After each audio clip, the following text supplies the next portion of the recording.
سچی بات ہے، اس میں کوئی شک نہیں کہ اس وقت ہم سبھی روحانی طور پہ بیمار ہیں، لیکن لوگ سمجھتے ہیں روحانی بیمار کا علاج یہ ہے کہ چند وظیفے پڑھ لو، کچھ وظیفے پڑھ لو، کچھ وظیفے پڑھ لو۔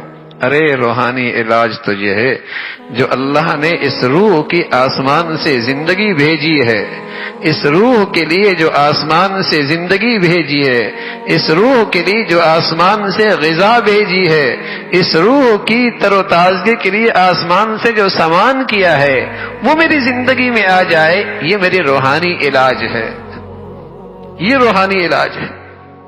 تو انسانی زندگی دونوں چیزوں کا نام ہے، جسم اور روح، دونوں کو صحت چاہیے، دونوں کو غذا چاہیے، دونوں کو صحت چاہیے، دونوں کو غذا چاہیے، دونوں کے لیے توانائی کا سامان ہے۔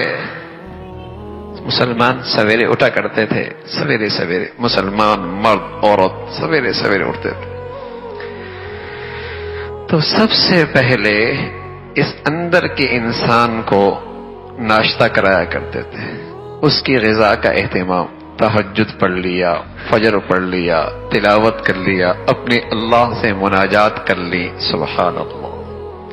پھر اس جسم کی صحت کا انتظام کرتے، پھر جسمانی ناشتہ بھی ہو جایا کرتا تھا۔ زندگی میں ایک توازن ہوا کرتا تھا، ایک توازن۔